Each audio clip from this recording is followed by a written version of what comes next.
jewe nitwa Piatori Mpanayo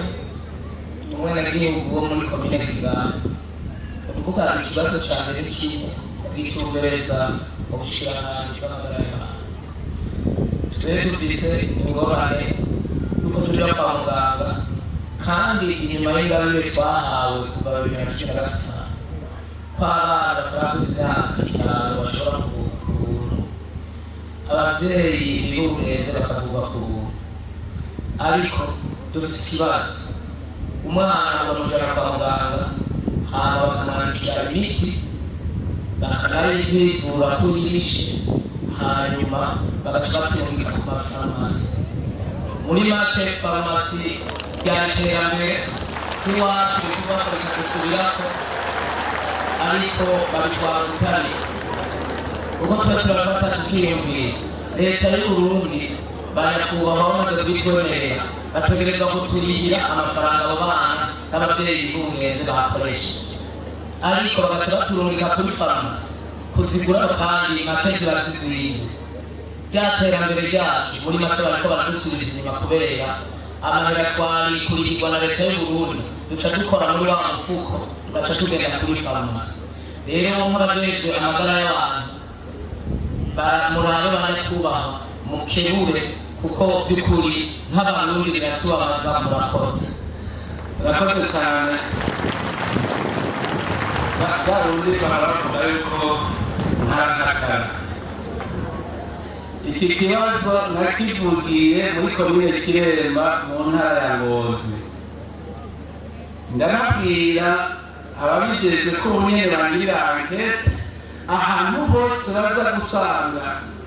kuko aya mahera ikibabaje n'amahera ngira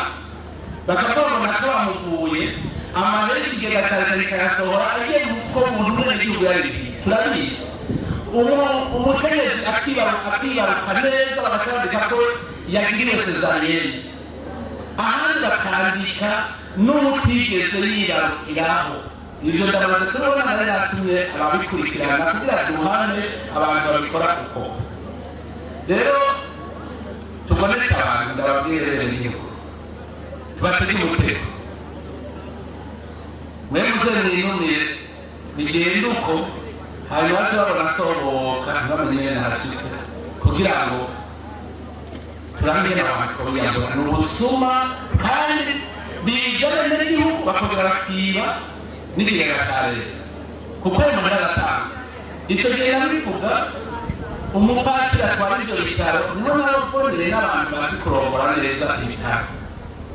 Amahera ayo yose leta iriha kuvura ku buntu abana no kwibaruka ku buntu, arayegeranya ayo mahera agaca ayubakisha vya bitaro nyene kugira ngo ibitaro bigezweho. Mugabo hari abandi bayaronka kugira ngo bacasha ku mifuko yabo. Noneho rabageze kugira ngo bagiye nabo bumva ngo turabona abandi kuvugwa aho uca wirira. Ndasaba ubushikiranganje bw'amagara y'abantu nabo natumye kugira iperereza kuri ivyo bintu. Duhana abambere mu raporo y'abambere, mu raporo y'abambere tubahana abanyagihugu babone yuko abo bantu batatumwe na leta ababagizi ba nabi, aho ntaho bataniye n'abantu b'iki gihugu, ntaho bataniye. Aho bahaye ikosoye none urumva ntibigeze bikosora. None nk'ubu umuresponsable w'ivyo bitaro ntaje abantu raporo munyere aho nyene mucemo. Ndababwiye abantu bose bakuwe batanze amahera yabo, uwo ndamutwara bamuhikirire mwakosere banje urabira tosiri bantu abaca bandika amazina, hanyuma akagenda mu bitabo byo kuri iryo vuriro, akaja mu bitabo ahawe abo banditse bakoreka ubuntu. Hanyuma ndetse turabizanizo turariko dukoreka bakareka ku bantu, kuko je nabonye mu Burundi tudahanye ingeratera n'indogozi ingeratera n'ikewe turahejeje ibintu bijanye n'ibiturire ubusuma kareba mbere iby'igihugu biraye iby'umuntu banuka rusigiti. Ibi bintu bihere kuko mutabigeze bizobatera ingorane. Nimutwara mu mpera n'imbata, imbata niyo ibona inyama mu nkono iri kwirabira igakubitayo umuntu mwitwaje kumwemerera guca ku munwa ngo mugama kwiganye amagariye ko ariko kuva turihaniriza n'imisozi barimo turihaniriza abashinwa nabonye babivuga neza bavuga bati byiza isazi wicisha inyundo imwe nini yemereye nifo frapper une mouche par Amatomasi kuko birarenze urugero n'ibintu biba umuntu w'indongozi umuntu yarazi ko ari kuzigaragaza neza akaba ariwe ni mwemere utuma umwungere wawe wagiye ko agashaka amabere kaya none bakaniye umuntu wese azi yuko ariko amabere bahomba agatuma igihugu kigenda igihugu gihomba sinzi ko mukeneye yuko duhindura itegeko kode penale kugira ngo bazane n'igihugu bagaragaza ko yavamana kuri sale no kuzotuba ko bikomeye umunsi babona abantu bamanitse kuri sale ari abakuru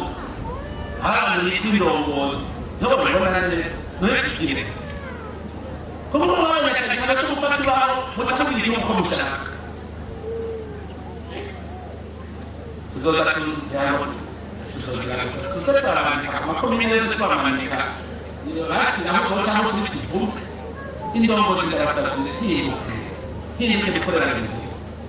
ibyagera mu byirangiye siko bikimeze niyo mpamvu uzotubwira kuri icyo giti cyawe ntiyakuzabikurira uzorya iyo tuguri kumeneka biratera isoni yango imirongo zose ariho ziri yango ko zishobora amana yango ahagitera abikora tugiye wabaye abakizi kuko abantu bamenye yuko igihugu cyagarutse icyo twaciye mu myaka myinshi y'ingorane mugabe tumaze imyaka myinshi ibyo twigisha none bigatuma kuri bakatanga bijyamo cyane nimwe mu bakora bakene ndabwiza ukuri n'amazotungisha n'umushahara muri leta nimwe mushaka gutunga genda mukora ibijyanye na leta n'abayobozi b'igihugu haza gukora mu gihugu umuntu aje gukorera igihugu koko akaje kubanje mugu ubu n'abantu muzotungira muri ubwo buzi bwa leta rero muzorira mukareka hamwe n'amatama ntabwo kandi ndashima cyane ko benshi bamanura bakihana abana mugabo abafite abaranyabyaha nibo ba mbere bangwana nibo ba mbere basabana ntibakora guhana nabivuze neza umusaseredoti ataraha ati ntegereza kubamba kuko ntabambye ndabamba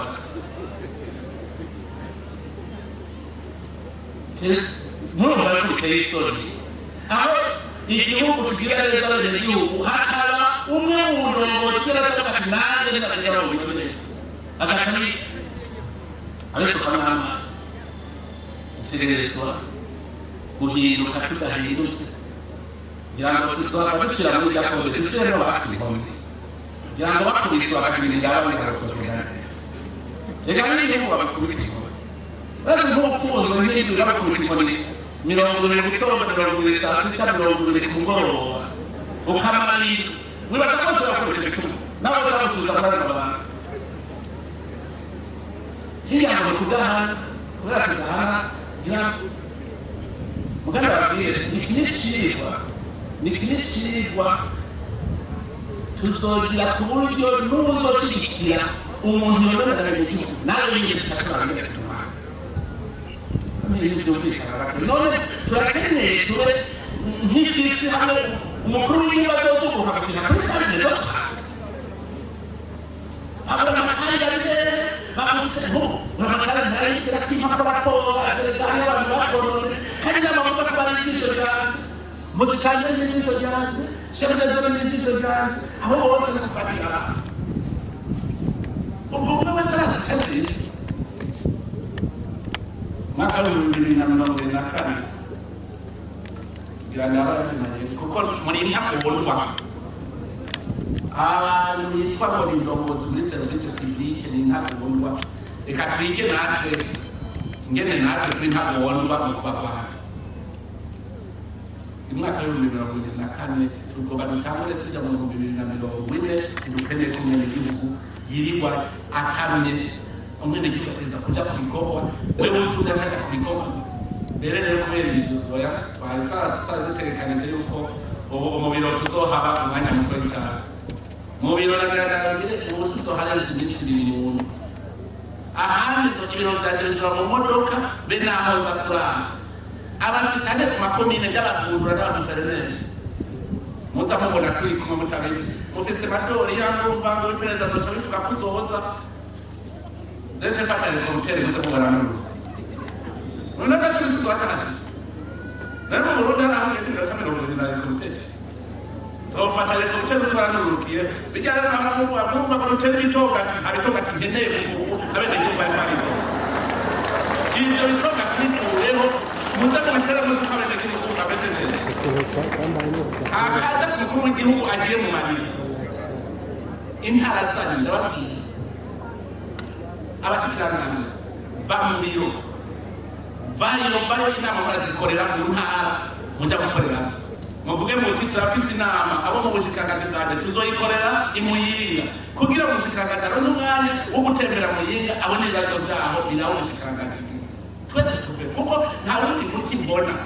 abazovugana nabo uranga ntagorane reka nabo bazifite nabo bazigitereye amakuru n'amakosa mushaka mukanga imihoho hazoboneka abapatriyote bemera kuri kuko n'akamara amazi vyo hane gihugu tubazo tutari gushikira umukuru w'igihugu afise arafise